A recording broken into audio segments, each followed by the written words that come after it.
క్రీస్తునందు ప్రియమైనటువంటి దేవుని వారలారా, దేవుని ప్రజలారా, దేవుని పిల్లలారా, మీ అందరికీ ప్రభువైన యేసుక్రీస్తు వారి పరిశుద్ధ నామంలో నా హృదయపూర్వకంగా నిండు మనసుతో వందనా సమర్పిస్తున్నా.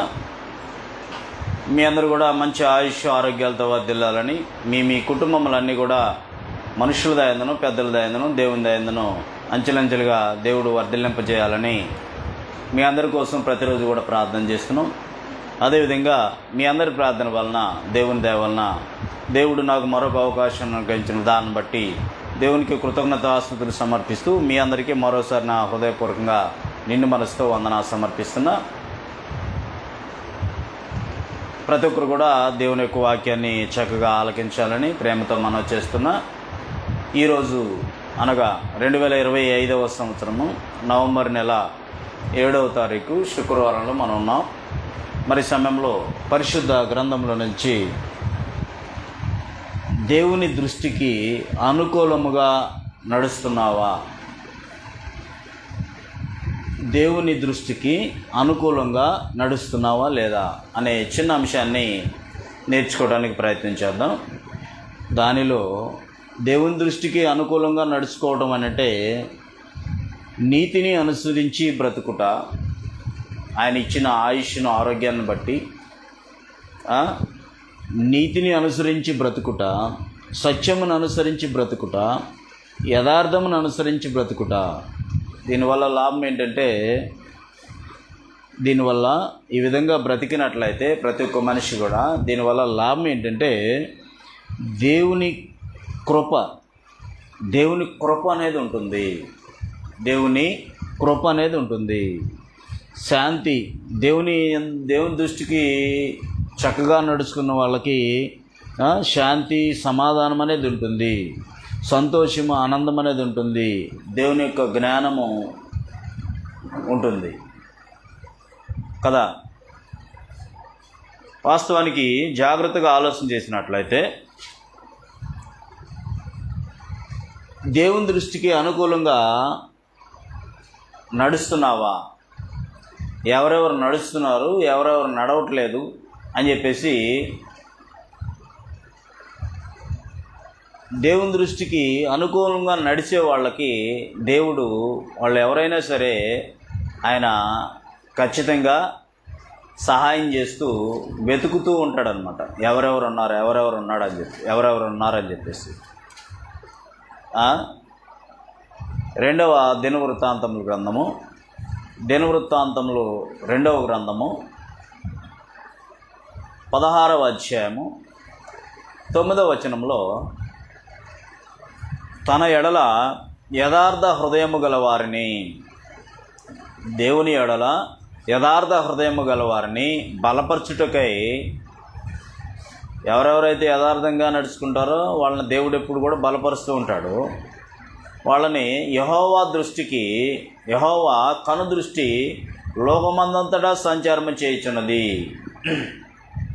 దేవుని ఎడల ఎవరెవరైతే యథార్థ హృదయం కలిగి ఉన్నారో, ఎవరెవరు ఏంటనేది యెహోవా దృష్టి లోకమందంతటా సంచారం చేస్తున్నది.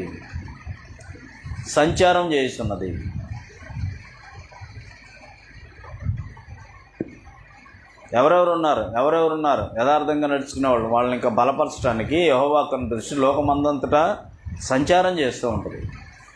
నువ్వు కూడా యథార్థంగా ఉన్నట్లయితే ఖచ్చితంగా నిన్ను దేవుడు బలపరుస్తాడు. కాబట్టి మనుషులందరినీ కూడా దేవుడు ఖచ్చితంగా చూస్తున్నాడు. నీకు ఏ అవసరం ఉందో, ఏ అక్కర ఉందో చూస్తున్నాడు. నీవు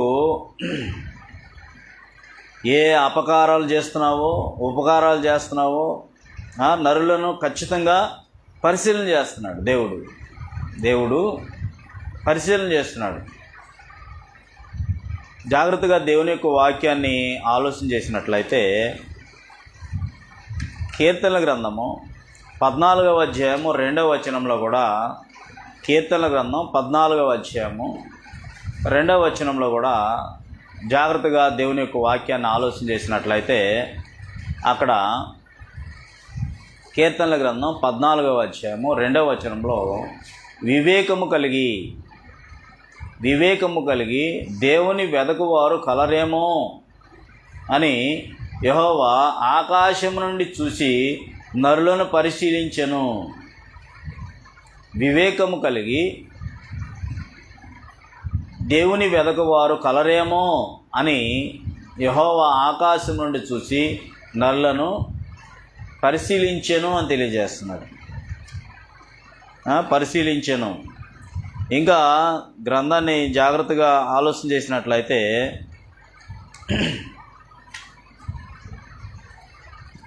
అదే కీర్తనల గ్రంథం 33వ అధ్యాయము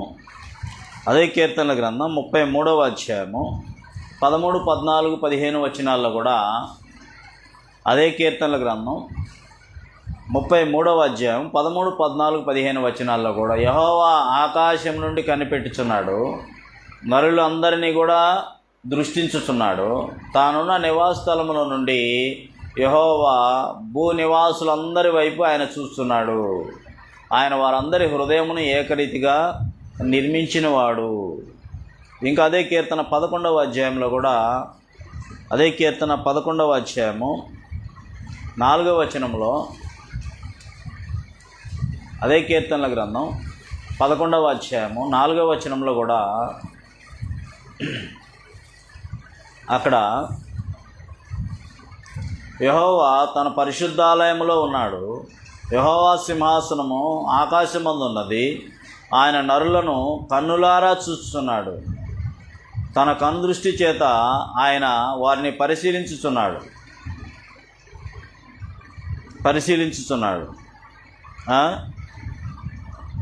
ఇంకేం పరిశీలన ఆయన మనుషులందరికీ కూడా ఏమి ఇస్తున్నాడు?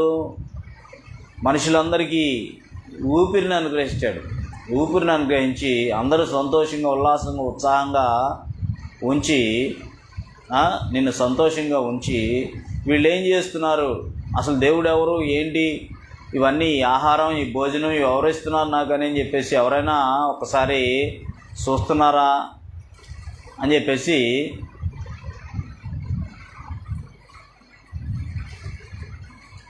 ఆయన పరలోకముల నుండి చూస్తున్నాడు. ఎందుకంటే అపొస్తలుల కార్యం 17వ అధ్యాయంలో 17వ అధ్యాయము 24, 25 వచనాలు గమనించినట్లయితే జగత్తును అందులో సమస్తము నిర్మించిన దేవుడు తానే ఆకాశమునకును భూమికిని ప్రభు అయి ఉన్నందున హస్తకృత్యములైన ఆలయంలో నివసింపడు. ఆయన అందరికీ జీవమును, నువ్వు ఊపిరి పీల్చుకుంటున్నావు అంటే ఆయన ఇచ్చిందే. ఆయన అందరికీ జీవమును, ఊపిరిని, సమస్తమును దయచేవాడు కనుక సమస్తమును దయచేవాడు ఆయన. సమస్తాన్ని మనకి దయచేసేవాడు ఆయన. ఆయన కలుగజేసిన భూమి మీద మనం ఉన్నాం. అందరూ ఆ భూమి మీదే ఉన్నాం. అందరూ ఆయన ఇచ్చిన గాలినే పీల్చుకుంటున్నాం. అందరూ ఆయన ఇచ్చిన ఆహారాన్నే భుజిస్తున్నాం. ఆయన సృష్టించిన సూర్య చంద్ర నక్షత్రాల వెలుగును మనం పొందుతున్నాం. అన్నీ కూడా పంచభూతంలో అవన్నీ కూడా ఆయన సృష్టే. అయినను ఇవన్నీ నాకు ఎవరు అనుగ్రహిస్తున్నారు? నాకు ఈ ఊపిరి ఎవరు అనుగ్రహించారు? నేను ఊపిరి పీల్చుకుని గాలి పీల్చుకుంటున్నాను. ఈ గాలి ఎవరు అనుగ్రహిస్తున్నారు? నాకు ఈ ఊపిరి పీల్చుకునే ఊపిరిని ఎవరు అనుగ్రహించారు అని చెప్పేసి ఆలోచన చేయలేకపోతున్నాం. అదే అపొస్తలుల కార్యం 14వ అధ్యాయంలో కూడా అదే అపొస్తలుల కార్యము 14వ అధ్యాయము 16, 17, 18 వచనాల్లో కూడా గమనించినట్లయితే ఆయన గతకాలములలో సమస్త జనులను తమ మార్గంలో యందు నడువనిచ్చెను. అయినను ఆయన ఆకాశం నుండి మీకు వర్షమును, ఫలవంతములైన ఋతువులను దయచేయచ్చు, ఆహారం అనుగ్రహించుచు, అవునా, ఆహారం అనుగ్రహించుచు ఉల్లాసముతో మీ హృదయములను నింపుచు మేలు చేయటి చేత తాను సాక్ష్యం లేకుండా చేయలేనిదని బిగ్గరగా చెప్పాను. అనుగ్రహిస్తుంది ఆయన. మనకు మన ఊపిరి పీల్చుకుంటున్నామంటే ఆయన అనుగ్రహించిందే, ఆయన ఇచ్చిన గాలే. ఈ వర్షాలు పడుతున్నాయంటే మంచి పంటలు పండుతాయి, వాటి నుంచి మనకు మంచి ఆహారం వస్తుంది. తినుము తాగుము సుఖించుమని చెప్పేసి అనుకుంటున్నామా, లేక ఇది ఎవరు ఇచ్చారు, మనం సృష్టించింది ఎవరు, ఇవి ఇస్తుంది ఎవరు మనకని చెప్పేసి ఆలోచన చేస్తున్నామా? ఆయన ఏం పట్టించుకోవట్లేదులే, చూడట్లేదులే అనుకుంటాం. ఆయన పై ఆకారాన్ని చూసే దేవుడు కాదు, హృదయాన్ని కూడా చూస్తాడు. హృదయాన్ని కూడా ఖచ్చితంగా చూస్తాడు. మొదటి సమూయేలు గ్రంథము 16వ అధ్యాయము, మొదటి సమూయేలు గ్రంథం 16వ అధ్యాయము 7వ వచనం గమనించినట్టు అయితే యెహోవా సమూయేలుతో ఇలాగ సెలవిచ్చాను, అతని రూపమును అతని ఎత్తును లక్ష్య పెట్టకము, మనుషులు లక్ష్య పెట్టు వాటిని యెహోవా లక్ష్య పెట్టడు. నేను అతని త్రోసివేసి ఉన్నాను, మనుషులు పై రూపము లక్ష్య పెట్టుదురు, కానీ యెహోవా హృదయమును లక్ష్య పెట్టును. ఇంకా ఇర్మియా గ్రంథం 17:10లో కూడా, ఇర్మియా గ్రంథం 17వ అధ్యాయము 10వ వచనంలో కూడా జాగ్రత్తగా ఆలోచన చేసినట్లయితే అక్కడ కూడా ఏమంటాడంటే, ఒకని ప్రవర్తనను బట్టి వారి క్రియల ఫలము చొప్పున ప్రతీకారము చేయుటకు యెహోవాను నేను హృదయములను పరిశోధించువాడను, అంతరింద్రియములను పరీక్షించువాడను. నీ హృదయంలో ఏముందో, మన ఎటువంటి తలంపులు కలిగి ఉన్నామో, మంచి తలంపులు కలిగి ఉన్నామా, చెడు తలంపులు కలిగి ఉన్నామా, మన హృదయం ఏం ఆలోచిస్తుంది అని చెప్పేసి అన్నీ కూడా ఆయనకు ఏది కూడా తెలియకుండా లేదు. ఇంకా 139వ కీర్తనలో కూడా నీ యొక్క నడకను నీ పడకను అన్నీ కూడా ఆయనకి తెలిసే ఉన్నాయి. ఆయన దగ్గర నుంచి ఎక్కడికి పారిపోతాం మనం? పారిపోవడానికి అవకాశం ఉందా? ఒకానొక సమయంలో యోనా పారిపోవాలని చూశాడు. నీనీవేకి వెళ్ళమంటే తర్షీసుకు పారిపోయాడు. తర్షీసుకు పారిపోతే అక్కడ తుఫాన్ తెప్పించి ఒక మత్స్యం, అనగా తిమింగలం చేప, ఆ రెండిలో మింగే విధంగా మింగించి మళ్ళీ తీసుకొచ్చి ఎక్కడ వదిలిపెట్టింది? ఆ చేపలోకి వెళ్ళిన తర్వాత ప్రార్థన చేస్తున్నాడు, అయ్యా ఇట్లాగా అని చెప్పేసి. అప్పుడు మళ్ళా ప్రాణం పోకుండా బ్రతికించి తీసుకొచ్చి మళ్ళా అక్కడికి చేర్చాడనమాట. మనం ఆకాశానికి ఎక్కి రెక్కలు కట్టుకుని ఎక్కినా అక్కడ ఉన్నాడు, భూమి కింద పాతాళంలో సొరంగ మార్గంలో ఉన్నా అక్కడ ఉన్నాడు. ఎక్కడున్నా సరే ఆయన చూస్తూనే ఉంటాడు, ఖచ్చితంగా చూస్తాడు. ఆయనకు మరుగనేది ఏది కూడా ఉండదన్నమాట. ఆయనకు అంత స్పష్టంగా కనపడుతుంది. మనకైతే దూరంలో కనపడదు. ఇక్కడ ఉంటాం, ఇక్కడ మన కంటి చూపు ఎంతవరకు అందుతుందో అంతవరకే కనపడుతుంది, కానీ మిగిలింది మనకు కనపడదు. కానీ ఆ దేవునికి మాత్రం స్పష్టంగా కనపడుతుందంట. హెబ్రీ పత్రిక 5వ అధ్యాయము 13వ వచనంలో, మరియు ఆయన దృష్టికి కనబడని స్పష్టము ఏదీ లేదు, కనబడని సృష్టము ఏమీ లేదు. మనం ఎవనికి లెక్క చెప్పవలసి ఉన్నదో ఆ దేవుని కన్నులకు సమస్తమును మరుగులేక తేటగా ఉన్నది. మరియు ఆయన దృష్టికి కనబడని సృష్టము ఏదీ లేదు. సృష్టిలో ఏదైతే ఉందో అన్నీ కూడా మనం ఎవరికి లెక్క చెప్పవలసి ఉన్నదో ఆ దేవుని కన్నులు సమస్తమును మరుగులేక తేటగా ఉన్నామని తెలియజేస్తాం. ఎవరికి లెక్క అప్పు చెప్పాలి మనం? నీకు మంచి ఆయుష్ ఇచ్చాను, ఈ భూమి మీద నిన్ను పంపించాను, నీకు మంచి రూపాన్ని ఇచ్చాను, నీకు తినడానికి తిండి, ఉండడానికి ఇల్లు, కట్టుకొని బట్ట అన్నీ ఇచ్చాను, నీకు నేను సంతోషంగా ఉల్లాసంగా ఉత్సాహంగా ఉంచాను. ఇవన్నీ అనుగ్రహించింది ఎవరు? ఒకానొక సమయంలో ఎవరు తిననటువంటి మన్నాను ఆకాశం నుంచి డైరెక్ట్గా వాళ్ళకి కురిపించాడు. మన్నాను కొత్తిమీర గింజలు లాంటివి. నిర్గమకాండ 13 నుంచి 16 వచనాలు, 31 వచనాలు మనకు అక్కడ కనపడతాయి అన్నమాట. అయితే ఒకానొక సమయంలో మనం లెక్క చెప్పాల్సిన అవస్థ అనేది ఉంటుంది. ఖచ్చితంగా లెక్క చెప్పాల్సిన అవస్థ అనేది ఉంటుందన్నమాట. 2 కొరింథీ రాసిన పత్రిక 5వ అధ్యాయం 10వ వచనంలో, నువ్వు ఎంతకాలం అయితే జీవిస్తావో, దేవుడు నీకు ఎంతకాలం అయితే ఆశిస్తాడో ఆ తర్వాత లెక్క చెప్పాల్సిన అవసరం ఉంది.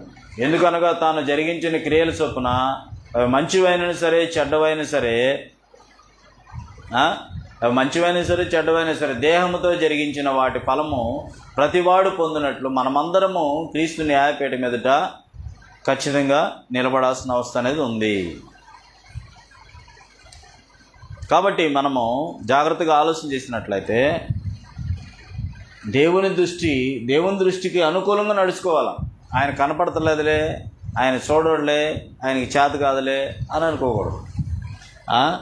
దేవుని దృష్టికి అనుకూలంగా నడుచుకోవాలి. నీకు అందుబాటులో ఉన్నా లేకపోయినా నీ కంటికి చూపు అందినంత వరకు మనకు కనపడుతుంది, ఆయనకి మొత్తం కూడా కనపడుతుంది. కాబట్టి జాగ్రత్తగా దేవుని యొక్క వాక్యాన్ని ఆలోచన చేసి మనము మనుషులు చూసినా చూడకపోయినా దేవుడు చూస్తాడు అనేది మనం గ్రహించాల్సిన అవసరం అనేది ఉందన్నమాట. నీతిని అనుసరించి బ్రతకాల్సిన అవసరం ఉంది. నీతిని అనుసరించి బ్రతకాల్సిన అవసరం అనేది ఉంది. ఎలాంటి నీతి, ఎవరు బ్రతికారు నీతిని అనుసరించి బైబిల్లో జాగ్రత్తగా ఆలోచన చేసినట్లయితే? మొట్టమొదటిగా జాగ్రత్తగా దేవుని యొక్క వాక్యాన్ని ఆలోచన చేసినట్లయితే ఆదికాండము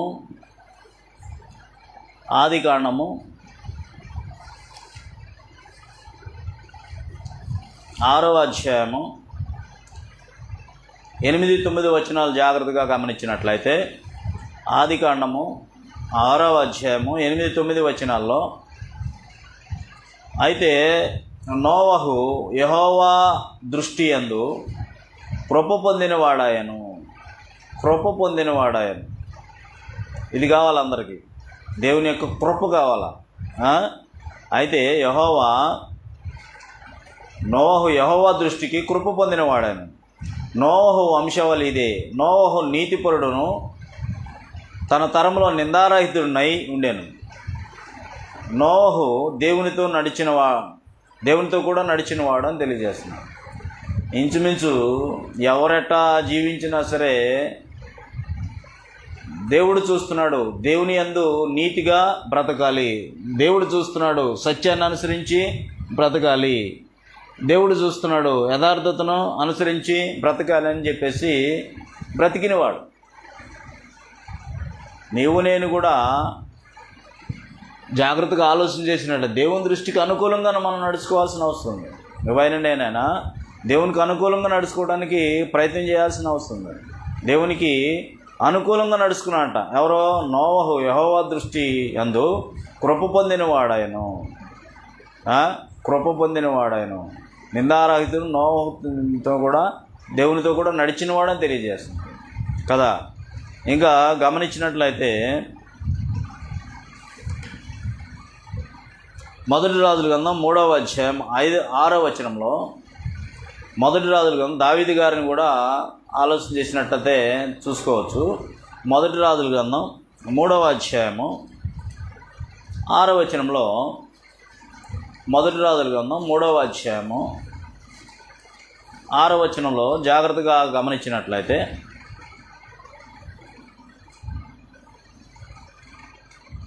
మొదటి రాజుల గ్రంథం 3వ అధ్యాయము 6వ వచనంలో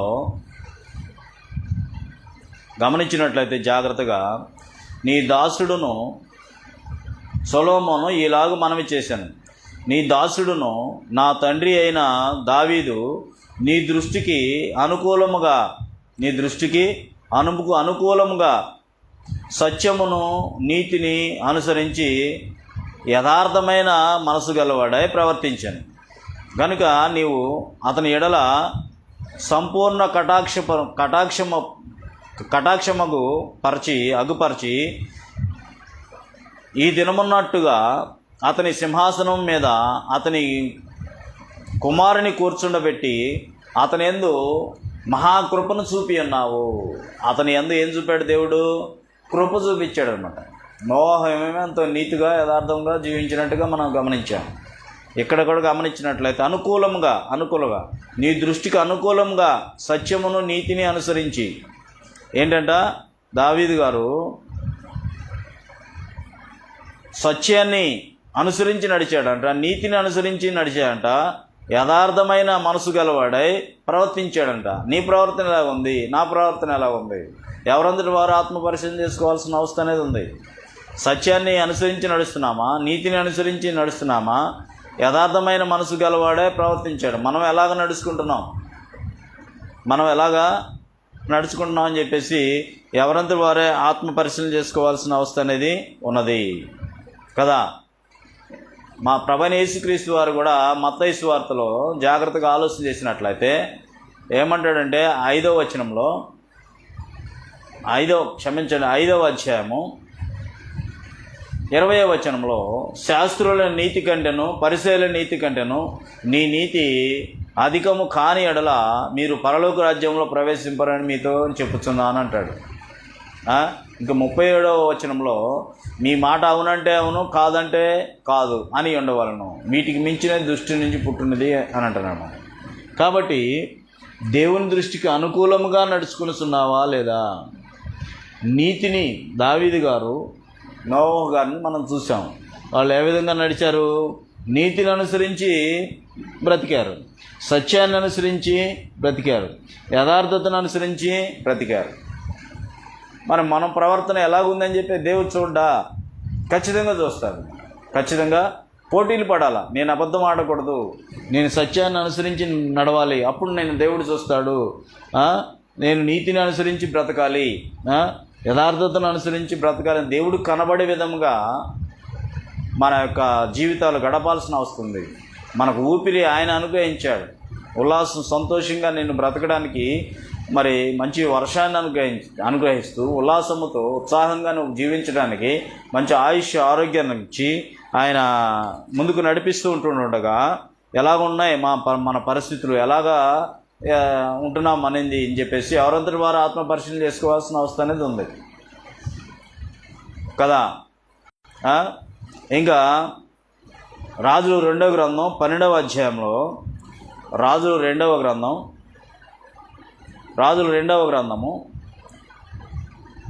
12వ అధ్యాయము 1-2 వచనాలు గమనించినట్లయితే, యెహోయేలీబడిలో 7వ సంవత్సరం ముందు యోవాషు ఏలన ఆరంభించి యెరూషలేములో 40 సంవత్సరం లేలెను.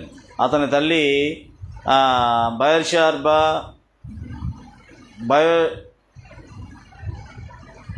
బయర్షబా సంబంధురాలై జబ్యా యాజకుడైన యెహోయాదా తనకు బుద్ధి నేర్పిన వాడై, ఇతనికంట యెహోయాదా తనకు బుద్ధి నేర్పిన వాడై ఇండు దినములన్నిటిలో కూడా యోవాషు యెహోవా దృష్టికి అనుకూలంగా ప్రవర్తించను. యాజకుడైన యెహోయాదా తనకు బుద్ధి నేర్పువాడై, బుద్ధి నేర్పేవాళ్ళు అనేది ఒకళ్ళు ఉంటే మనకి ఖచ్చితంగా యథార్థంగా మనం నడుచుకుంటాం, మనం నీతిగా నడుచుకుంటాం, సత్యాన్ని అనుసరించి నడుచుకుంటాం, యథార్థతను నడుచుకుంటాం. అందుకనే పిల్లలప్పుడు కూడా బాలుడు నడవలసిన త్రోవను వారికి నేర్పం, వాడు పెద్దవాడైన తర్వాత దాని నుంచి తొలగిపోవడం దేవుని యొక్క వాక్యం మనకు తెలియజేస్తుంది అనమాట కదా. అవునా కదా? అయితే ఆ విధంగా మనము బుద్ధి నేర్పిన వాడే ఉండగా యథార్థంగా నడుచుకున్నట్లుగా మనం చూసాం. ప్రసంగి గ్రంథం 7:29లో కూడా, ఇది ఒకటి మాత్రం నేను కనుగొంటిని, దేవుడు ప్రతి మనిషిని కూడా ఎలాగ సృష్టించాడు? యథార్థంగానే సృష్టించాడు. చూడండి ఒకసారి ప్రసంగి గ్రంథం 7:29, ప్రసంగి గ్రంథము 7వ అధ్యాయము 29వ వచనంలో జాగ్రత్తగా గమనించినట్లయితే అక్కడ, ఇది ఒకటి మాత్రం నేను కనుగొంటిని, ఏమనగా దేవుడు నరులను యథార్థవంతులుగా పుట్టించాను కానీ వారు వివిధమైన తంత్రములు కల్పించుకొని ఉన్నారు అంటున్నాడు అన్నమాట. దేవుడు ప్రతి ఒక్కరిని కూడా యథార్థవంతులుగానే పుట్టించాడు. యథార్థవంతులుగానే ఆయన పుట్టించాడు. తర్వాతే మనకి కుడి ఎడమలకు తొలగిపోతున్నాం. మంచి ఆయుష్ను, ఆరోగ్యాన్ని ఇచ్చి ఆయనే పోషించి సంరక్షించి బ్రతికిస్తున్నాడు. 2వ రాజుల గ్రంథంలో 8వ అధ్యాయంలో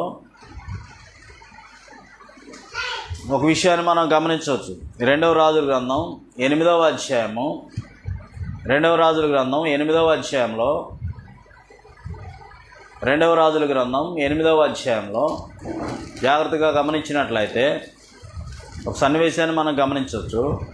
ఒకనాడు ఎలీషా తాను బ్రతికించిన బిడ్డకు తల్లి అయిన ఆమెను పిలిచి, యెహోవా క్షామకాలము రప్పింపబోచున్నాడు, 7 సంవత్సరములు దేశంలో క్షామము కలుగునని చెప్పి నీవు లేచి నీవును నీ ఇంటి వారును ఎచ్చటి నుండుట అనుకూలమో అచ్చటికి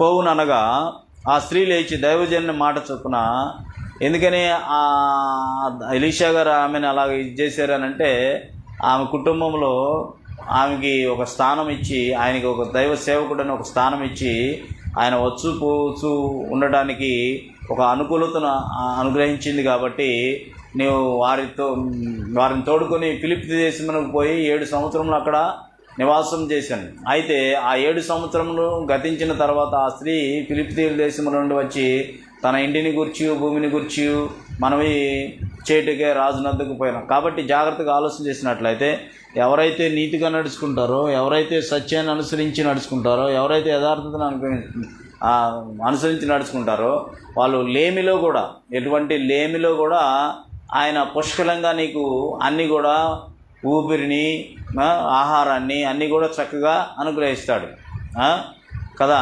అవునా కదా. యెహోవా ధర్మశాస్త్రమును ఆనందించు దివారాత్రములు ఆయన ధ్యానించినట్లయితే నీటి కాలువలు ఎవరన్నా నాటబడినదై ఆకు వాడక తన కాలం ముందు ఫలమిచ్చు చెట్టు వల్ల ఎప్పుడు కూడా అలాగా దీవించబడతామని కూడా దేవుని యొక్క వాక్యం అనేది మనకి గ్రంథంలో తెలియజేస్తుంది. కాబట్టి జాగ్రత్తగా ఆలోచన చేసినట్లయితే ఇంకా మొదటి రాజుల గ్రంథంలో కూడా 11వ అధ్యాయం 38వ వచనంలో, మొదటి రాజుల గ్రంథం 11వ అధ్యాయం 38వ వచనంలో, నేను నీకు ఆజ్ఞాపించినదంతయు నీవు విని నా మాటలను అనుసరించి నడుచుచు నా దృష్టికి అనుకూలమైన దానిని జరిగించుచు నా సేవకుడైన దావీదు చేసినట్టు నా కట్టడలను నా ఆజ్ఞలను గైకొని ఎడల నేను నీకు తోడుగా ఉండి దావీదు కుటుంబమును శాశ్వతముగా నేను స్థిరపరిచినట్లు నిన్నును స్థిరపరిచి ఇశ్రాయేలు వారిని నీకు అప్పగించదనని చెప్పేసి యెరోబోముతో చెప్పినట్లుగా మనం చూడగలం కదా. కాబట్టి నేను నిన్ను విడవను ఎడబాయాను అంటున్నాడు. ఎప్పుడు మనం నీతిగా నడుచుకున్నప్పుడు, సత్యాన్ని అనుసరించి నడుచుకున్నప్పుడు, యథార్థతను అనుసరించి నడుచుకున్నప్పుడు. మొట్టమొదటిగా ఒక బంగారం షాపులో బంగారం కొనడానికి వెళ్ళామనుకోండి, అది కల్తీదా కాదా అని చెప్పేసి పరీక్ష చేస్తాం. ఏదైనా సరుకులు కొనడానికి వెళ్ళినప్పుడు మంచివి కావాలనుకుంటాం, బట్టల షాపుకి వెళ్ళినప్పుడు మంచివి కావాలనుకుంటాం. అదేవిధంగా దేవుని దగ్గరకు వచ్చేసరికి కూడా మంచి నీతిని అనుసరించి, సత్యాన్ని అనుసరించి, యథార్థతను అనుసరించి నడుచుకున్నట్లయితే, జాగ్రత్తగా ఆలోచన చేసినట్లయితే ఏంటి లాభం ఏంటంటే దేవుని కృప ఉంటుంది నీకు. దేవుని కృప. వాస్తవానికి ఒకనొక సందర్భంలో పౌలు గారు ఆయనకు వాళ్ళలో ఏం ప్రాబ్లం ఉందో మనకైతే తెలియదు, కానీ నాలో ఒక ముళ్ళు ఉందంటాడు. 3 సార్లు ముమ్మారు ప్రార్థన చేస్తాడు. ప్రార్థన చేస్తే నా కృప నీకు చాలును అంటాడు. నా కృప నీకు చాలును అంటాడు. కాబట్టి దేనిని గురించి చింతపడుకుడు కానీ ప్రార్థన విజ్ఞాపం ద్వారా దేవునికి తెలియజేసినట్లయితే ఖచ్చితంగా ఆయన అనుగ్రహిస్తాడు. దేవుని కృప జాగ్రత్తగా ఆలోచన చేసినట్లయితే ఎఫెసీ